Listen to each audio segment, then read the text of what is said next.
Hello friends, my kitchen my રેસિપીમાં આપનું સ્વાગત છે।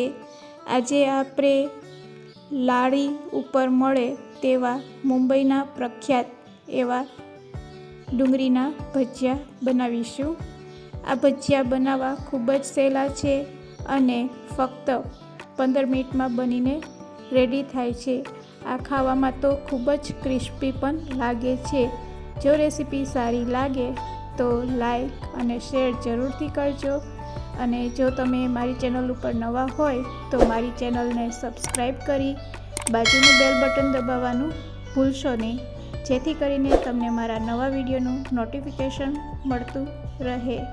તો ડુંગળીના ભજીયા બનાવવા માટે સૌપ્રથમ આપણે ડુંગળી લેશું અને ડુંગળીને આ રીતે પહેલાં લાંબી લાંબી સ્લાઇસમાં કટ કરી લેશું। કટ કરેલી આ ડુંગળીને આપણે મોટા બોલમાં લઈ લેશું અને હાથેથી તેને સારી રીતે છૂટી પાડી લેશું। તો આ રીતે આપણે હાથેથી ડુંગળીને છૂટી પાડી લેશું। સરસ છૂટી પડી જાય એટલે તેમાં આપણે મીઠું એડ કરશું। તમે જોઈ શકો છો। બસ હવે આપણે અડધી ચમચી જેટલું તેમાં મીઠું એડ કરી દઈશું। મીઠું એડ કર્યા પછી ફરીથી હાથેથી આપણે ડુંગળીમાં મીઠાને સારી રીતે મિક્સ કરી લેશું, જેથી કરીને ડુંગળી અને મીઠું મિક્સ થાય તો તેમાં જેટલું પણ પાણી છૂટું પડવું હોય તેટલું છૂટું પડી જાય। હવે આ ડુંગળીમાં આપણે કાશ્મીરી લાલ મરચું પાવડર લેશું 1 ચમચી જેટલું અને તેને કાશ્મીરી લાલ મરચું પાવડરની બદલે તમે ઘરમાં રેગ્યુલર મરચું વાપરતા હોય તેનો પણ યુઝ કરી શકો છો। આ રીતે મરચું મિક્સ કર્યા પછી હવે આપણે અડધી ચમચી જેટલી હિંગ નાખશું, તો તે પાચન માટે ખૂબ જ જરૂરી છે। સાથે સાથે આપણે અડધી ચમચી જેટલા અજમા નાખીશું।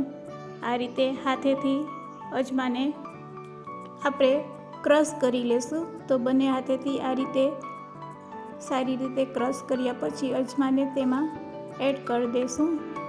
હવે અડધું લીંબુ આપણે એડ કરશું। ત્રણેય વસ્તુ એડ કર્યા પછી ભજીયાને કુરકુરા બનાવવા માટે આપણે ચોખાનો લોટ એડ કરશું।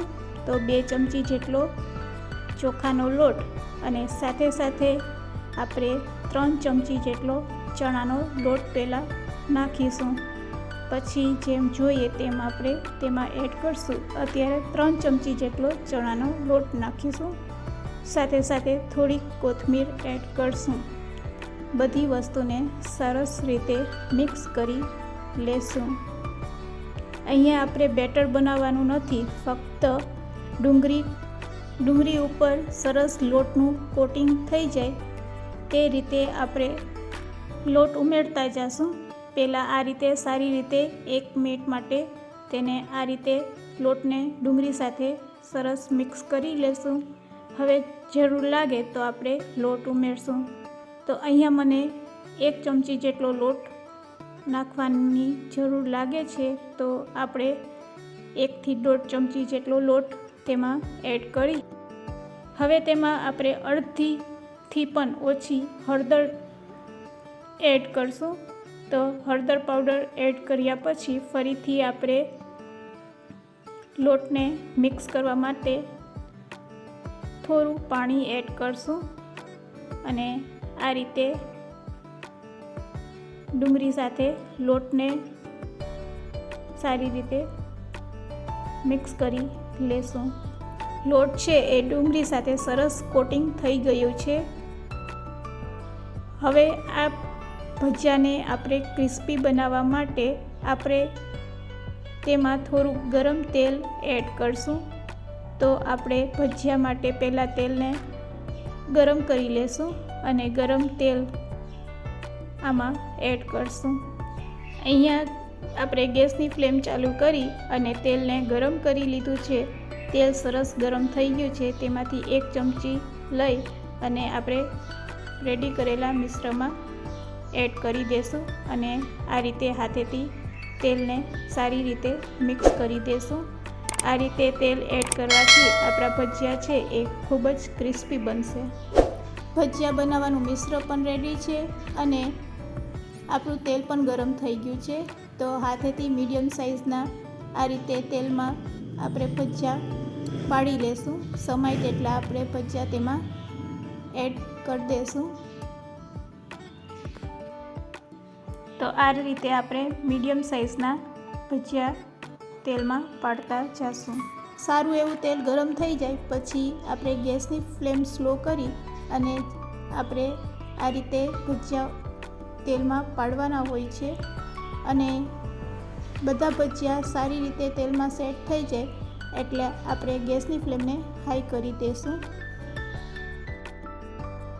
તમે જોઈ શકો છો ભજીયા આપમેળે સેજ ઉપર આવે પછી આપણે તેને ઝારાની મદદથી પલટાવીશું.